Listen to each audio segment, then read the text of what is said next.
Continuing from the last video where we stopped here, we said that PC1 plus PC2 is a constant. We proved this previously, that QC1 plus QC2 we said is equal to 2A. Okay, so this result we used here, and we say, okay, so P is an arbitrary point, so the distance, if you join that point with the two foci and you add the distance, it should be 2A. Okay, that by definition. Then we say that PC1 using Pythagoras, this distance is C and this is X. So this is the hypotenuse, so C plus X squared plus Y squared is the square root of that will give you this distance. And using again Pythagoras, this we say that this has to be C minus X, because from year to year OC2 is C and OM is X. So MC2 is C minus X. So this is what we where we stopped. So now we have to do a little of algebra. So what I'm going to do is I'm going to move this to the other side. So this becomes square root of C plus X squared plus Y squared is equal to 2A minus square root of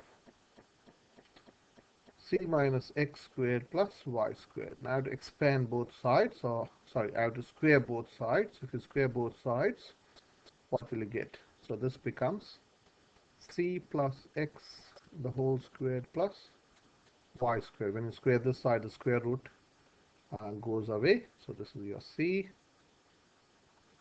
is equal to, now we'll use A minus B squared. So I hope you know this. So this is 4A squared minus 4A times this whole thing, which is C minus X squared plus Y squared, and then you have to square this, which is C minus X squared plus Y squared.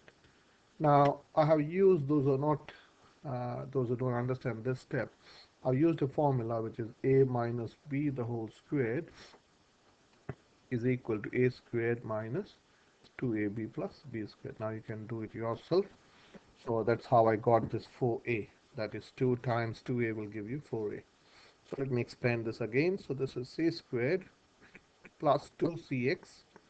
Again this formula. So actually it is plus or minus. You can write plus or minus here. So C squared plus 2CX plus X squared plus Y squared is equal to 4A squared. I'll not do anything to this. So 4A times square root of C minus X squared plus Y squared. And expanding this, I'll get C squared minus 2CX plus X squared plus Y squared. So this C squared and C squared can be cancelled. This X squared, Y squared can be cancelled. So what remains is, I'm going to move this to this side, or the left hand side, or adding 2CX to both sides. You get 4CX. I'm going to also move this to this side, minus 4A squared is equal to minus 4A times square root of C minus X squared plus Y squared. Okay, so I can divide all by 4. So this will become Cx minus A squared is equal to minus A times square root of C minus X squared plus Y squared. Now if you again square both sides, so let me write it, squaring both sides. Both sides, what will you get? We'll get C squared X squared, C squared X squared minus 2A squared CX plus A to the power 4 is equal to, now when you square, the negative will be cancelled, so that will be A squared, and when you square this, the square root will be cancelled or will be eliminated, plus Y squared. Okay, so what will happen now? So this is C squared X squared minus 2A squared CX you have to be patient in these expansions. Okay, so this is a squared. Now to expand this, so this is again c squared minus 2cx plus, if you lose your cool in these expansions, you will lose the plot. Okay, so it also tests your patience.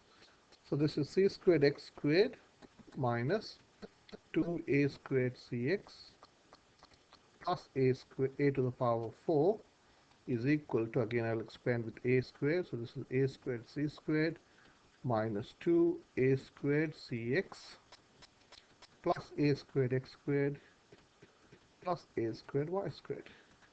So again you can see these two are with the same sign on both sides, so you can add the opposite of this to both sides. So in other words, this and this will get cancelled. So what has remained? So you got uh, a to the power c squared, let me rewrite, c squared x squared uh, plus a to the power 4 is equal to a squared c squared plus a squared x squared plus a squared y squared. So I'm going to move this to this side. Okay, so what will happen? And this I'll move to the other side. So this is a to the power 4 minus a squared c squared is equal to a squared x squared minus c squared x squared plus a squared y squared. So what I've done is this I have moved to the other side and this I have moved to this side. So what is common here?